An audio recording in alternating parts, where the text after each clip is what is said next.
verset. Nous sommes toujours dans notre thème du mois, une autre dimension. Dans cette autre dimension, nous parlons de la Pâque, de la Sainte Seine. Ça fait déjà 2 dimanches que nous avons attaqué la Sainte Seine, la Pâque.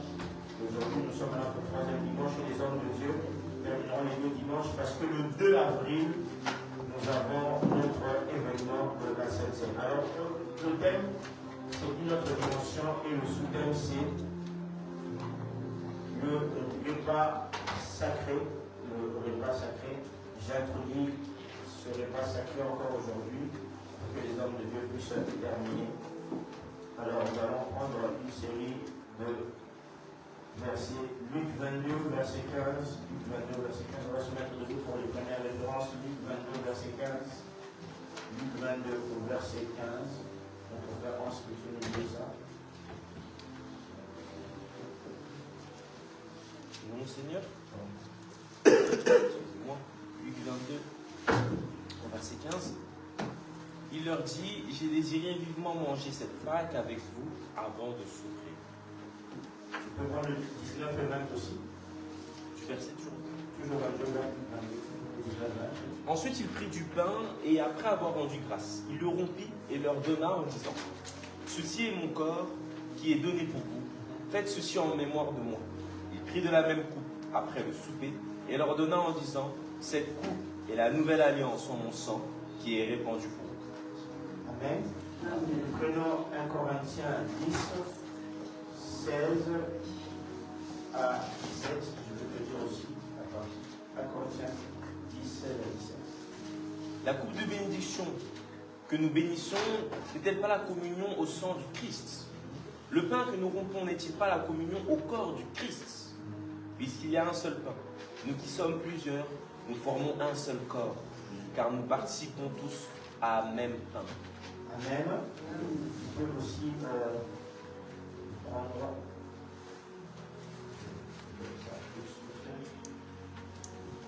Je prends ici Jean 13 au verset 5. Jean 13 au verset 5. Et puis tu sautes si tu prends le verset 8. Jean 13 au verset 5 et puis le verset 8. Ensuite, il versa de l'eau dans un bassin et il se mit à laver les pieds des disciples et à les essuyer avec du linge dont il était saint. Ok. Et pour ceux qui notent, vous prenez aussi 1 Corinthiens 11, 23. Nous n'allons pas le lire, mais nous allons le noter. 1 Corinthiens 11, 23. C'est la parole du Seigneur. Tout le monde s'assoit. Que Dieu le bénisse. Fais un grand sourire à ton voisin. Un grand sourire à ton voisin. Amen. Alors on a introduit la Pâque. Je ne sais pas, il y a une forte attention à l'adoration dans la scène, c'est très bien. On a introduit la Pâque. On a parlé de la Pâque, c'est Pacha en hébreu, passé par-dessus. On a expliqué en disant qu'il fallait le sang d'un agneau mâle d'1 an, sans tache, qu'on devait immoler. Il fallait, après avoir versé ce sang-là dans quelque chose et le mettre sur les linteaux, sur les portes, il fallait manger l'agneau dans son entièreté, il fallait manger des herbes amères et en plus sortir. C'est la dernière plaie d'Égypte. Il y a eu 10 plaies avant qu'Israël ne sorte. Ça veut dire que parfois Dieu peut prendre un processus avant de vous faire sortir de quelque chose. Ok? Dieu peut vous libérer directement ou Dieu peut prendre 10 plaies avant de vous sortir de quelque chose. Ok? Ça peut prendre du temps. Dieu aurait pu envoyer Moïse directement et dit, ils sortent. Mais Dieu a pris son temps. Parce que parfois Dieu fait cela pour trouver sa gloire. Dieu voulait détruire la puissance des dieux d'Égypte. Quelqu'un me suit jusque-là? Lui-même, il dit, j'ai endurci le cœur de Pharaon. Parfois, Dieu peut lui-même endurcir, ou Dieu peut même laisser qu'une situation devienne encore un peu plus compliquée. Parce qu'il aimerait que quand il va vous sortir, ça soit beaucoup plus glorieux. Où Dieu veut vous sortir en introduisant une dimension autre. S'il avait juste fait sortir Israël comme ça par la guerre ou en leur disant sortir, on n'y aurait jamais eu la dimension que nous parlons aujourd'hui, celle de la Pâque. Quelqu'un me suit jusque-là? Et Dieu peut faire en sorte qu'une situation puisse demeurer. Ne vous dites pas, Dieu, à un moment Israël, Moïse va voir Pharaon, il dit, fais sortir mon peuple. Pharaon, il dit, comme tu as dit ça, comme tu es venu revendiquer alors je vais doubler la douleur des Hébreux. Là où on leur a amené de la nourriture, on leur a amené des instruments pour pouvoir faire de la boue et des briques. Maintenant, on va plus leur amener, ils vont aller le chercher eux-mêmes. Les Hébreux vont voir Moïse, ils disent à Moïse, mais on était quand même en train de souffrir.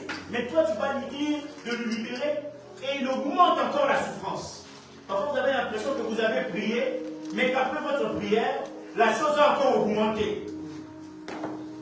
Quelqu'un me suit jusque-là. Vous avez l'impression que la chose est devenue encore pire qu'avant. Mais ne vous inquiétez pas, je voudrais rassurer une personne, c'est que Dieu est en train de faire un processus. Et à la fin, quand Dieu vous sortira de cette situation, elle sera beaucoup plus glorieuse. Et on en parlera des années, et ça vous servira des témoignages. Quelqu'un peut dire Amen? Amen. Gloire à Dieu. Israël pensait qu'on ne sortira jamais. Mais Dieu fait la première plaie, la deuxième, la troisième, la quatrième, jusqu'à la 9e plaie. Le cœur de Pharaon est toujours endurci. Et puis on arrive à la 10e plaie, comme on avait dit ici. Il y a un agneau qui est immolé, on met le sang devant la porte, l'ange de la mort vient et passe par-dessus et ne tue pas les premiers garçons des familles hébreux. Et c'est ce jour-là où Pharaon dit, sortez, j'ai assez vu, j'ai assez souffert avec mon peuple, sortez. Quelqu'un me suit jusque-là? Amen. Et ils sont sortis. Alors Christ dit ici aux Hébreux, à ses disciples, il dit, cette même Pâque qui a été faite, on avait parlé du deuxième dimanche en disant que avant même que la Pâque puisse exister, la Sainte Seine existait déjà. Quelqu'un se rappelle? On a dit qu'il y a un homme qui s'appelait Abraham qui venait de faire une guerre.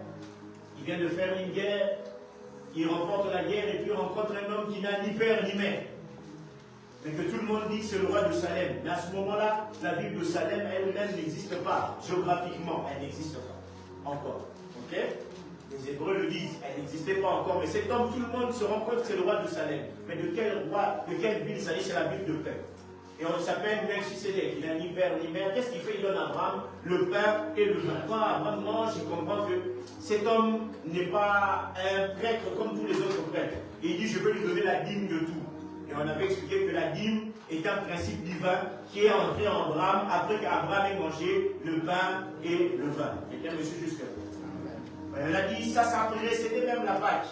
Ça veut dire que la Sainte Seine arrive avant la Pâque. On a parlé le dimanche passé de Jésus qui leur dit, mangez mon corps, buvez mon sang, dans Jean 6. Et ils se regardent entre tous et ils disent, est-ce que ce n'est pas le fils de Marie? Il est en train de nous demander de devenir cannibales. On vous a même expliqué le dimanche passé qu'ils étaient tous venus chercher du pain. Ils se sont amenés en famille en disant, on avait mangé du pain hier, donc ça veut dire demain ils vont encore nous donner du pain. Et ils sont venus tout heureux avec des grands sourires, donne-nous encore de ce pain-là. Et Jésus leur dit, je suis le pain qui est descendu du ciel. Ok? Jusque là ça va? Amen. Et ce pain qui est descendu du ciel, c'est mon corps. Mangez-moi, buvez mon sang. Ils ont dit, le fils de Marie est devenu fou. Il nous prend pour des cannibales. Dieu nous a interdit de boire le sang et lui nous demande de boire son sang. Ils n'ont pas compris au fait que Jésus parlait de cette chose qui a existé avant même leur Pâque. Et c'est de cette chose qu'on va parler aujourd'hui. Donc Christ vient, il dit, je suis venu au milieu de vous et je voudrais célébrer cette Pâque pour la dernière fois avec vous. Les disciples n'ont pas compris. Pourquoi il parle de la dernière fois avec vous? Mais quand il célèbre la Pâque, il ne la célèbre pas de la même façon qu'il avait l'habitude de la faire. Cette fois-ci, il n'y a pas d'agneau qui est tué, un certain nombre.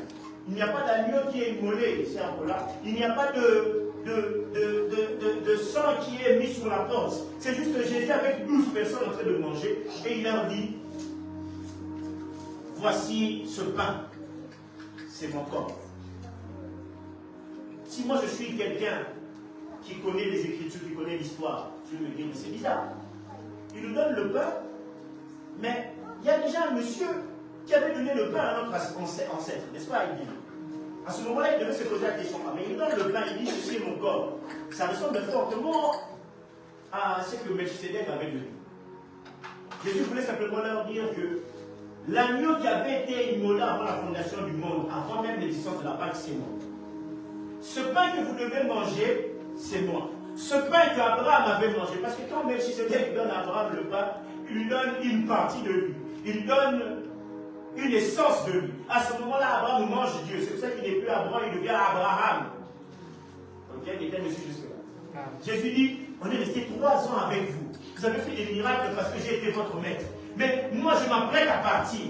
Mais comme je ne serai plus géographiquement ici sur la terre, il faut qu'il y ait des personnes qui soient comme moi qui restent. Alors qu'est-ce que je vais faire? Je vais vous donner une partie de moi. Je vais vous transférer ce qui est de moi et vous allez devenir à partir de ce soir une autre partie de moi sur la terre. C'est pour ça que la Bible dit que c'est par l'Église que les dominations et les autorités doivent voir la sagesse infiniment variée de Dieu.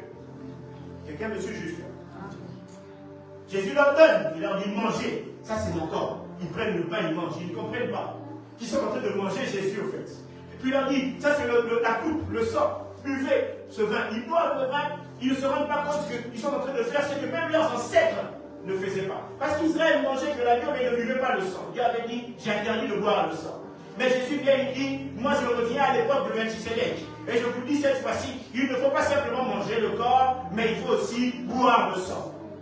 Parce que la vie d'un homme se trouve dans son sang. Si vous mangez mon corps, c'est très bien. Vous aurez le même corps que moi. Mais pour avoir le même esprit que moi, pour devenir comme moi, il faut boire mon sang. Parce que mon âme à moi, Jésus, Dieu, se trouve dans le sang. Et si vous buvez mon sang, vous devenez comme moi. Et le pacte est lié à partir de ce soir-là. Et ils ne savent pas qu'ils ont reçu ce que quelqu'un pourrait appeler la sorcellerie de Dieu. Ils ont reçu quelque chose que le monde n'a pas connu. Ils ont reçu une part de Dieu. Quand ils sont sortis de ce jour-là, Pierre n'était plus Pierre, Jean n'était plus Jean, Matthieu n'était plus Matthieu. Oui, quand on regarde l'histoire après, ils sont encore retournés dans leurs choses. Ils ont encore fait ce qu'ils devaient faire. Mais quand vous avez la part de Christ en eux, qu'est-ce qu'il fait quand le Saint-Esprit est venu? Ils sont évangélisés. Cette histoire est magnifique. Mais je vais résumer. Mais qu'est-ce que nous devons comprendre de cette histoire? Dans cette histoire, au fait, c'est que Dieu décide de partager ce qu'il est lui avec les hommes. Dans l'histoire de l'humanité, on n'a jamais vu que Dieu donne quelque chose qui est de lui à des hommes. Dieu vient et qu'est-ce qu'il fait? Il dit, je vais partager ce que moi je suis avec vous pour que désormais je puisse habiter en vous et que vous puissiez me ressembler. Mais pendant cette cérémonie-là, pendant ce moment-là, il y a beaucoup de choses qui sont faites. Et on va en parler. Amen. Les enfants d'Israël, pendant qu'ils étaient en train de manger la Pâque, très souvent, ils mangeaient des herbes amères, parce que Dieu les avait dit, mangez des herbes amères pour vous rappeler l'Égypte. Mangez des herbes amères pour vous rappeler qu'on a souffert. Ah, moi, j'ai souffert, je dois manger des herbes amères pour me rappeler que j'ai souffert. Ah, mon papa, avant j'ai souffert, avant de sortir, je dois me rappeler que j'ai souffert, je mange des herbes amères. Mais ce jour-là, ils ne mangent pas des herbes amères, pendant qu'ils sont avec Christ. Christ a dit, ma fonction à moi, c'est que je suis le bon berger. Amen. Je ne veux plus vous conduire vers les herbes amères. Je veux vous conduire vers les vers pâturages. Quelqu'un me suit jusque-là? Amen. Je n'ai pas entendu. Il est conduit vers où? Les vers pâturages. Les vers pâturages. Les vers pâturages sont amers. Les vers pâturages sont très bons pour la brebis, n'est-ce pas? Parce qu'il dit que c'est moi le berger désormais qui va souffrir pour vous. Vous n'avez plus à souffrir des herbes amères pour vous rappeler de votre passé. Le passé, c'est moi qui le prends. Je cloue le passé à la croix et je vous donne désormais l'avenir et de l'espérance. C'est à partir de ce moment-là que Jérémie 29, 11 prend tout son sens. Voici, je connais les projets que j'ai formés pour vous, les projets de paix et de quoi? Je n'ai pas entendu. Et non de malheur. Répète-toi encore plus fort. Et non de malheur. Très très bien. Afin d'avoir quoi? L'avenir et l'espérance. Afin d'avoir quoi? L'avenir et l'espérance. L'avenir et l'espérance. Donc c'est fini les herbes amères. Il n'y a plus personne qui va manger des herbes amères. Christ dit, moi je mange ça pour vous, c'est terminé. Moi je vous donne l'avenir et l'espérance. Le bon berger et je vous conduis vers des vers pâturages. Amen. Quelqu'un me suit jusque-là. Et puis il fait quelque chose qui étonne ses disciples. Lui qui est maître, il enlève son habit, il s'abaisse, il prend de l'eau, il commence à laver les pieds. Et Pierre, qui a toujours quelque chose à dire, si vous lisez dans la Bible, il y a toujours quelque chose à dire, un peu comme mon fils Élie, il y a toujours quelque chose à dire. Il dit, mais, pourquoi toi le maître, tu nous laves les pieds? Si c'était pas les tiens, il pose la question, mais pourquoi toi, on t'a vu faire des miracles, réveiller les morts, c'est pas notre maître, on t'appelle Rabbi. depuis quand toi, le rabbi, tu veux nous laver les pieds? Jésus lui dit, la première des choses, c'est que le plus grand d'entre vous se comporte comme étant le plus petit. Amen. Signe d'humilité. Et la deuxième des choses, le lavement des pieds est un signe d'accueil, de bienvenue. Comme je vous lave le pied, ça veut dire que je vous accepte. On a dit ça le dimanche passé. Il y a des gens qui vont vous accepter dans la maison, mais ils ne vous donnent pas de l'eau pour laver les pieds. Ça veut dire que comme s'il n'a pas envie que tu sois là. Chez les Occidentaux, chez les Orientaux, c'est comme ça. Donc si Papa Samuel vient me voir, il dit Papa Samuel, merci d'être venu me voir. Le foufou est là, le pondou est là. Si on était en Orient, mais je ne lui donne pas de l'eau pour laver les pieds, il va me regarder, il va dire ah, il va dire à sa femme ah. Parce que un jour je ne l'aime pas. Il m'a donné la nourriture, mais il ne m'a pas accueilli dans sa maison. Je n'ai pas eu de l'eau. C'est pour ça que Jésus dira aux Parisiens, pourquoi tu es fâché contre cette femme? Quand je suis rentré chez toi ici, tu m'as accueilli, mais tu ne m'as pas donné de l'eau pour laver mes pieds. Mais cette femme a fait quoi? Elle a lavé mes pieds avec ses larmes et ses cheveux. Donc tu ne m'as pas accueilli. C'est pour ça que Jésus dit, ça, c'est pour aussi le signe, pour dire qu'on s'accueille entre enfants de Dieu. Amen. C'est pour ça que nous, depuis 1985, qu'est-ce que nous faisons? Nous faisons le lavement de pieds lors de la cérémonie de la Cèse. Et je me suis rendu compte qu'on n'était pas les seuls. J'ai lu des archives de l'église primitive. Les apôtres, jusqu'au 3e siècle, ils ont fait ce qu'on appelait le lavement de pieds. Vous savez pourquoi ils ont arrêté le lavement de pieds? Quelqu'un sait pourquoi ils ont arrêté le lavement de pieds? Parce que l'église était devenue une affaire d'État. On ne comprenait pas que l'empereur puisse descendre aller laver les pieds de quelqu'un. Alors on a dit, bon, pour éviter que les riches se sentent obligés de laver les pieds des pauvres, pour que les pauvres puissent laver un peu les pieds des riches, on va arrêter cette pratique. Mais Pierre, Jean, Paul, Jacques, Matthieu, Barthélemy, jusqu'au 3e siècle, ils ont fait ce qu'on appelait le lavement des pieds. Ok? Lors de la cérémonie de la scène, ils le faisaient. Pourquoi? Parce que le maître les avait dit de le faire. Et ils le faisaient en signe d'humilité. Mais aussi parce que Christ a dit, si je ne te lave pas les pieds, tu n'as pas part avec moi. C'est un signe de purification. C'est pour ça que Pierre dira, assistez les cas, ne me lave pas seulement les pieds, lave-moi tout le corps. Jésus dit non, les pieds ça suffit. Parce que les pieds, c'est les pieds qui marchent. C'est les pieds qui prennent la poussière. C'est les pieds qui se baladent dans cet endroit. Les pieds ont des souvenirs. Hein. Vos pieds racontent les histoires de là où vous êtes passés. C'est les pieds qui savent là où vous avez été. Même si vous mentez avec la bouche, mais si on pouvait faire parler vos pieds diront la vérité. Quelqu'un me suit jusque-là? Même si vous mentez avec la bouche, vos pieds diront la vérité. Les pieds savent partout où vous avez été. Il a été à la douche à 9h. Il a été à la cuisine à 9h45. Il avait rencontré tel garçon à 10h. Il avait rencontré telle fille à 10h30. Il avait été à la poste. Les pieds savent toute l'histoire d'une personne. Christ a dit, je n'ai même pas besoin de laver tout le corps. Si je lave seulement la mémoire du passé, les pieds, je vous purifie déjà, c'est bon. Pas besoin de laver tout le corps. Vous êtes déjà purifié. Quelqu'un me suit juste. Et la Bible dit, ils sont beaux les pieds de ceux qui annoncent l'évangile. Quand vos pieds sont purifiés, sont lavés du passé, maintenant ils doivent servir à l'évangile du grand roi. Vous devez marcher maintenant pour annoncer la parole du Seigneur. Ce n'est plus pour aller dans des endroits où vous devez aller, non. Maintenant vous devez aller dans des endroits où vous annoncez la parole du Seigneur. Quelqu'un me suit juste. Amen. Jésus nous donne une très bonne leçon. C'est pour cela que le Maître lui-même nous a appris à être humble. Le Maître lui-même nous a appris à pouvoir s'abaisser. Il dira d'ailleurs lui-même, on lui dit, mais qui est le plus grand? Il dit, de tous ceux qui sont nés de fils d'une femme, tous ceux qui sont nés d'une femme, le plus grand d'entre tous, c'est Jean-Baptiste. Mais Jean-Baptiste, il n'a jamais été marié, il n'a jamais eu d'enfant, il n'était pas riche, il mangeait des criquets de sauterelles, il mangeait du miel et il s'habillait en peau de chameau. Mais Jésus dit, cet homme-là qui ne ressemble à rien, qui mange la peau de chameau, c'est lui le plus grand. Simplement, Christ nous dit qu'on ne regarde pas l'aspect extérieur d'une personne pour déterminer si la grâce est dans cette personne. On ne néglige pas une personne parce qu'il ne ressemble pas à ce que vous voulez qu'il puisse ressembler. Cette personne-là, peut-être que vous négligez, que vous avez l'impression que c'est la plus petite et qu'il est la plus belle. Peut-être que c'est dans cette personne-là que Dieu a reposé toute la grâce. Et Christ dit, comportez-vous avec les autres comme si vous êtes les plus petits. que les dons spirituels ou les grâces que vous recevez de Dieu ne vous enflent pas le cœur. J'ai regardé une vidéo de pasteur Adams qui disait que la notoriété ne signifie pas que Dieu est là. Nous, on le voit parfois.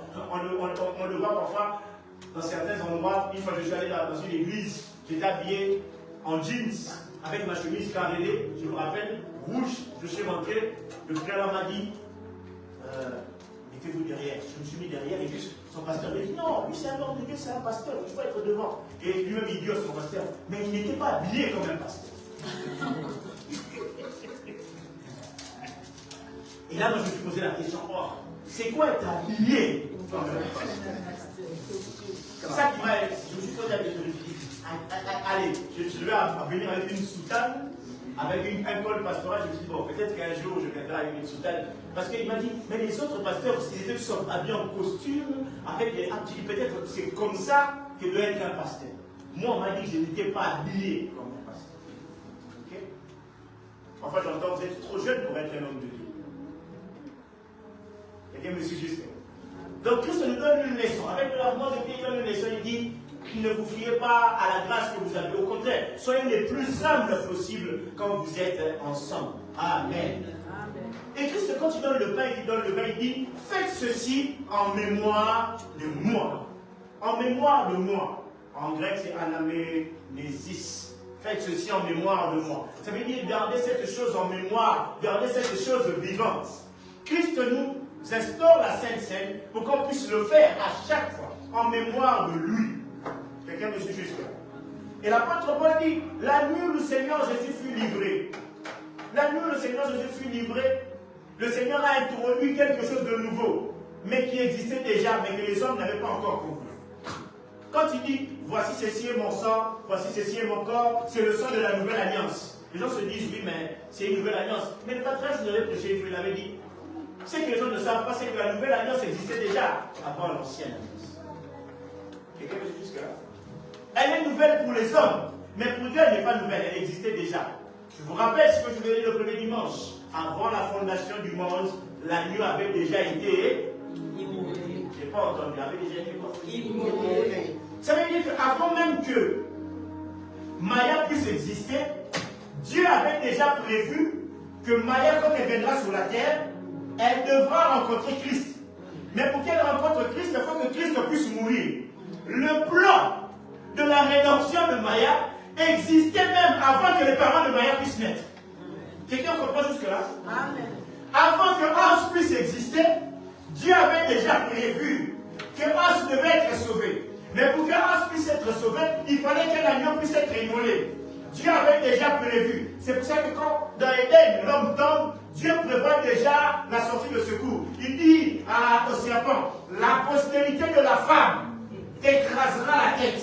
C'est déjà prévu que tu penses avoir fait tomber l'homme. Et il y aura un agneau qui a déjà été immolé qui va apparaître à la fin de temps, comme le dit l'apôtre Pierre. Ces choses seront apparues à la fin de temps pour vous.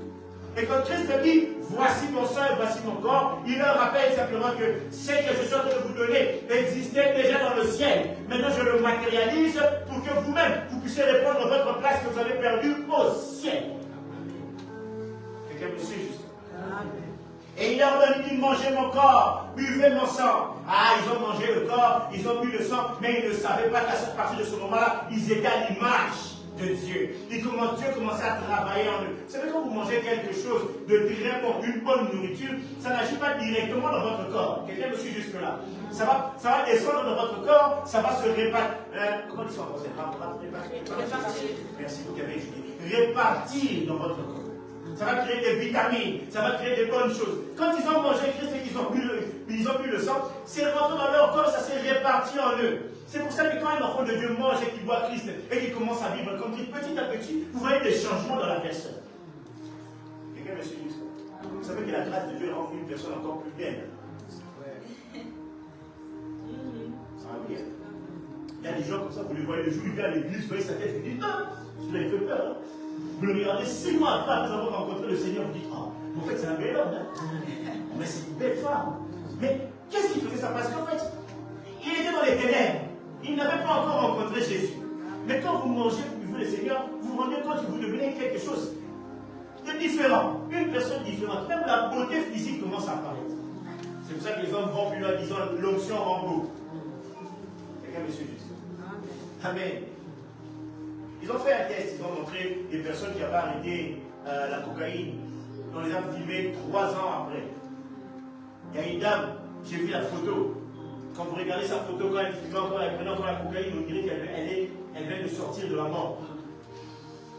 On voit sa photo 3 ans après. Il y a même le journaliste qui dit on ne s'était pas rendu compte que c'était une aussi belle femme. Ok?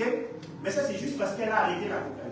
Maintenant, quand vous prenez la jésusicine, le médicament excellent, le Jésus médoc, quand vous le prenez tous les jours, après l'avoir mangé, après l'avoir bu, alors il rentre en vous, il commence, il transforme votre corps. Il arrange vos jambes, il arrange vos bras, la beauté apparaît. Vous devenez souriant, vous savez le sourire en beau. Quelqu'un qui est souriant tout le temps, on le trouve toujours très beau. Quelqu'un qui a le visage permanent, on se dit, est-ce qu'il a un problème, qu'est-ce qui se passe? Parce que le visage, il y a des gens qui ont le visage tombé tout le temps. Tu lui dis bonjour. Bonsoir.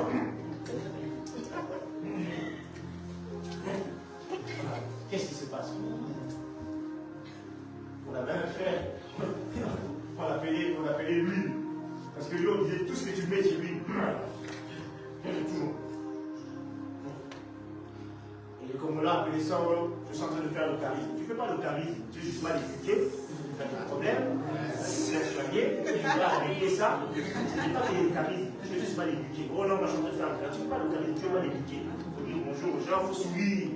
Bonjour, sourire. Top, bonjour. Quelqu'un me suit juste là. Mais quand quelqu'un a Jésus, on lui a mangé, il a bu le sang de Jésus, il n'a plus le visage fermé. Il peut même sortir dans la rue. Quel jour de gloire. Quand Jésus m'a sauvé, quel jour de gloire. Quelqu'un me suit juste là. Une fois, je sortais dans le métro à Debouquer, j'ai oublié de commencer à chanter. J'ai oublié à la joie, j'ai commencé à chanter. Et moi, je chante, et puis j'ai oublié que j'étais dans le métro. J'étais là, comment et puis il y a un autre qui m'a regardé, il m'a dit, vous avez gagné le loto? Comment t'expliquer que ce que j'ai, c'est même meilleur que le loto? Quelqu'un me suit jusque-là. Celui qui a mangé, qui a bu Jésus, sa vie est transformée. Il est souriant. Il est dans la joie constante.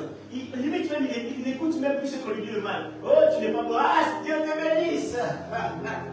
C'est pas grave. Quelqu'un me suit juste. Et Christ nous amène à cette dimension. Il voulait qu'il est venu pour nous faire rentrer dans une dimension où nous sommes dans la joie. Amen. C'est pour ça que l'apôtre Paul dit, ne venez pas manger le corps et ne venez pas boire le sang de Jésus indignement. Vous devez comprendre l'apport spirituel qu'il y a derrière ces choses. Vous ne mangez pas n'importe quel corps. Vous ne buvez pas n'importe quel sang. Vous mangez le corps de l'agneau de Dieu. Vous mangez le corps de l'Emmanuel, celui que Dieu a envoyé sur la terre pour sauver le monde. Jean 1, 29. Jean-Baptiste regarde Jésus et dit, voici l'agneau de Dieu qui ôte les péchés du monde. Tout le monde a regardé Jean-Baptiste en disant, mais ça c'est le fils de Marie. Il avait envie de leur dire, vos yeux sont encore aveuglés. Vous n'avez pas compris que ce jour-là, Marie avait donné naissance à un agneau. Et quand nous mangeons le corps de Christ, nous mangeons Dieu. Quand nous mangeons, nous buvons le sang, nous buvons le sang du Fils de Dieu. Et nous devenons à son image. Amen. C'est pour ça que nous devons le faire dignement, tout en ayant compris le geste que nous sommes en train de faire. On ne vient pas manger la Sainte Seine indignement. Vous savez, les témoins de Jéhovah ont tendance à faire peur aux gens par rapport à la Sainte Seine. Ils font peur aux gens en disant, ne viens pas manger, ne viens pas manger. Mais ils font peur. C'est pour ça que parfois dans tout le monde entier, chez les témoins de Jéhovah, il y a peut-être 4 personnes simplement qui le font. Mais nous, on pousse les personnes à pouvoir comprendre la dignité de pouvoir s'approcher de la table du Seigneur. Et cette dignité-là, cet honneur qui nous a été fait de manger Dieu lui-même, on ne peut pas négliger cela. L'apôtre Paul dit, c'est pour ça que parmi vous, il y a beaucoup d'infirmes. Il y a beaucoup de gens qui n'évoluent pas parce que vous avez mangé et vous avez bu le sang de Christ d'une manière indigne. Vous n'avez pas compris le mystère qui se cachait derrière ces choses. Le mystère est grand parce que le corps que nous mangeons, c'est le corps de celui qui a été immolé à la croix de Golgotha. Là où tous les regards ont été tournés là où l'humanité a obtenu sa rédemption. Je vais aller plus loin. Il y a eu 12 personnes qui ont mangé avec Jésus ce jour-là. Quand Jésus ressuscite, ils ne sont pas seulement les 12 à le voir ressusciter. Ils sont des milliers. Ils sont des centaines à le voir ressusciter. Quelqu'un me suit jusque-là? Mais quand Christ repart vers le Père, ils ne sont pas une centaine à le voir repartir. Il n'y a que les 12 qui ont mangé. Il y a certaines choses que vous verrez de Christ, il faut simplement avoir mangé. Si vous avez mangé, vous avez dit Jésus, vous verrez certains mystères que les autres personnes ne verront pas. Le jour où Christ repart, il monte, ils ne sont pas des centaines. Il n'y a que les 12 qui vont à Galilée avec lui et qui se réunissent autour de lui. Et l'ange apparaît dans Acte 1 au verset 11 et leur dit, c'est Jésus que vous avez vu partir, de la même manière il est parti, de la même manière aussi vous le verrez revenir. Il y a des secrets que Dieu ne donne qu'à ceux qui ont mangé et qui ont bu son sang. Il n'y a pas de secret qu'on ne donne à d'autres personnes. On ne donne des secrets à des personnes qui sont à votre image. Un sorcier ne travaille pas de la même manière que les autres personnes. Un magicien ne travaille pas de la même manière que les autres personnes. Plus tu montes en esprit, plus tu touches à certaines choses, plus ton pouvoir devient grand. Avec Dieu, c'est la même chose. Plus tu t'approches du repas du Seigneur dignement, plus tu manges Christ dignement, plus tu deviens son image et tu fais des choses comme Jésus. Et il y a des secrets de Christ que tu seras les seuls à connaître. Quelqu'un me suit jusque là? Amen. Le secret de la création, c'est simplement si tu as Jésus en toi. Moïse était tellement ami de Dieu que Moïse a écrit un livre où il n'était même pas là. Moïse n'était pas là quand Dieu a fait le ciel et la terre. Moïse n'était pas là quand Melchisedec a donné le pain et le vin à Abraham. Moïse n'était pas là quand Abraham a voulu sacrifier Isaac. Moïse n'était pas là quand Jacob était avec ses enfants. Moïse n'était pas là. Mais Moïse a vu cela comment? Parce qu'il a passé du temps avec Dieu. Mais Moïse n'a pas mangé Dieu. Il a simplement passé du temps avec Dieu. Il a vu ces choses. Alors imagine, si toi tu manges et tu bois le sang, ce que tu verras sera même plus excellent, plus grand même que ce que Moïse a vu. Est-ce que je parle à une personne? C'est pour ça que Jésus dit, ici il y a plus grand que Moïse. Ici, il y a plus grand que lui. J'invite une personne à se dire, Seigneur, j'aimerais être digne de m'approcher du repas du Seigneur.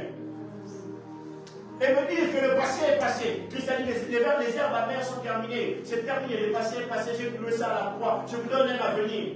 Quand on va s'approcher ce jour-là, le 2 avril, pour manger le repas du Seigneur, on doit se dire, Seigneur, j'aimerais manger ça avec dignité.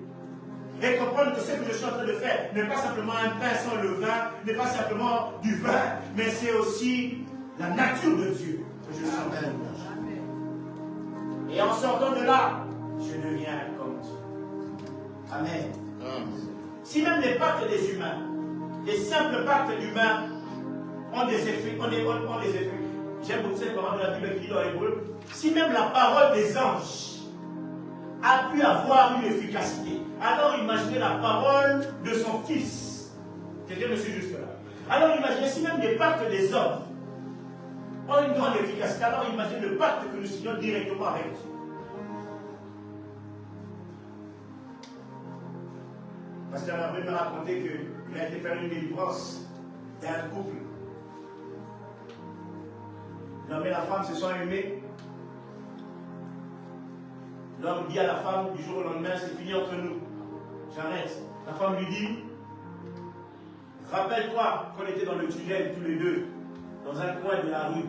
Tu m'avais dit ce jour-là que toi et moi, c'est pour la vie. Comme tu as dit que c'est parti, moi, je prononce les paroles en disant, je retiens ces paroles-là, de ce jour-là. Si tu pars, tu épouses une autre femme, tu ne seras jamais heureux. On a juste parlé comme ça. Puis il a dit, ah, va là-bas. Ce sont des paroles en l'air. On était jeunes. Bon, tu penses que ça va faire quoi? Il est parti, s'est marié avec une autre femme, il n'avait pas d'enfant, que des problèmes, que des soucis. Et à un moment, il commence à faire des cauchemars, mais il ne comprenait pas. Et un jour, c'est sa propre femme qui fait un cauchemar, qui voit son l'ex du mari, en train de pleurer. Elle pleurait devant les paroles que lui, il avait prononcées. Il est parti, on parle au pasteur. Le pasteur a dit, ah, on va briser ce lien-là parce que elle, tu l'as quitté, mais elle l'a gardé. Donc, ça veut dire les paroles qui n'étaient même pas visibles. Elle a rendu ça spirituellement visible.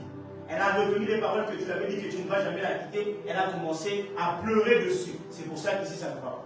Le pasteur a brisé. Elle a dit, bon, est-ce qu'on peut retrouver l'ex-femme? Oh oui, on peut la retrouver. Il est parti chercher l'ex-femme. Il a dit, ex-copine. Il a dit, bon, maman, libère-moi le cœur, ouvre le cœur. Ah oui, j'ai ouvert le cœur. Je ne savais pas que ce que j'avais dit avait retenu la vie d'une personne.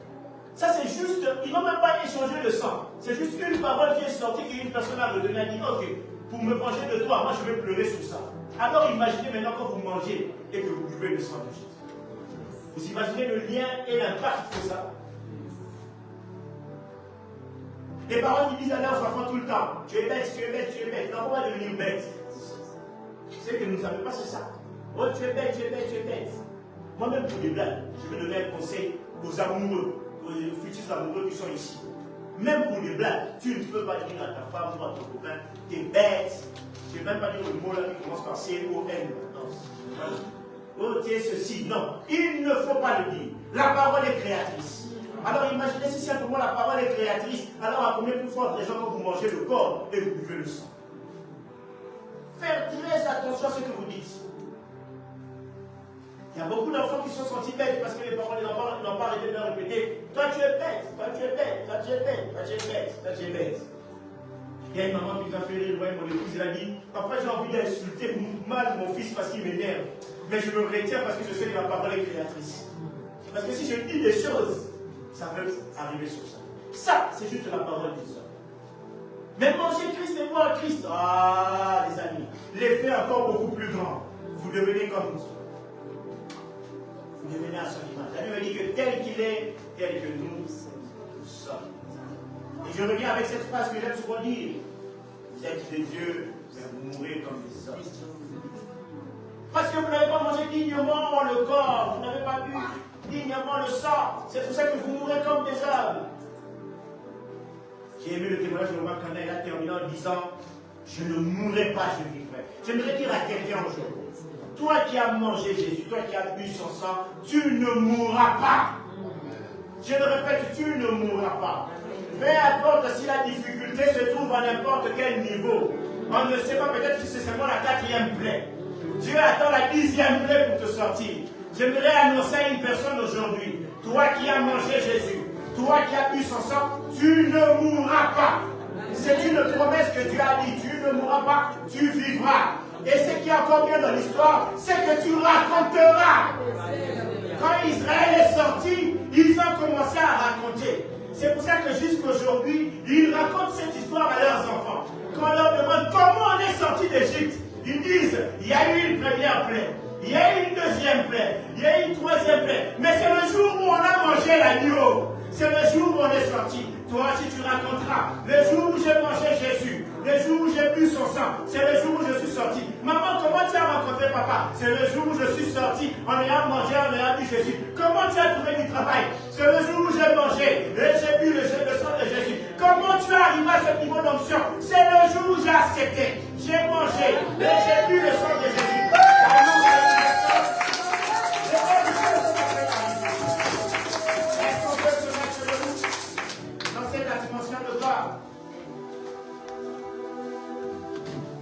Cette chanson monte dans mon cœur, simplement pour dire, je ne sais pas pourquoi le Seigneur veut qu'on la chante, mais c'est comme si le Seigneur nous préparait déjà quelque chose, comme si nous venions déjà nous amener au ciel. Ça me venait pendant la prédication, chef pour dire, je veux là-haut, parmi les anges.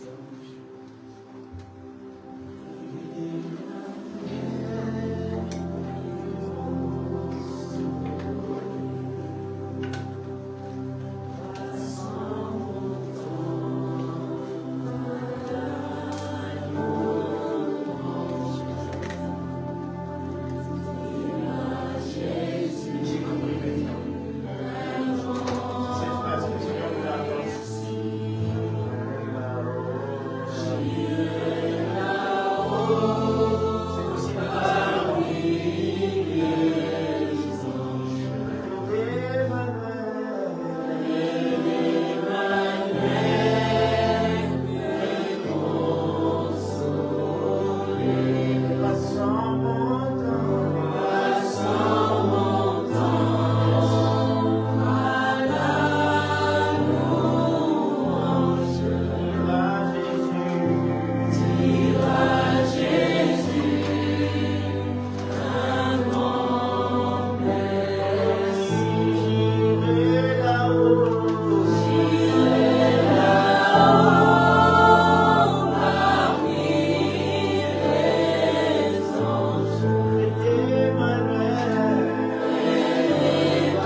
guérison.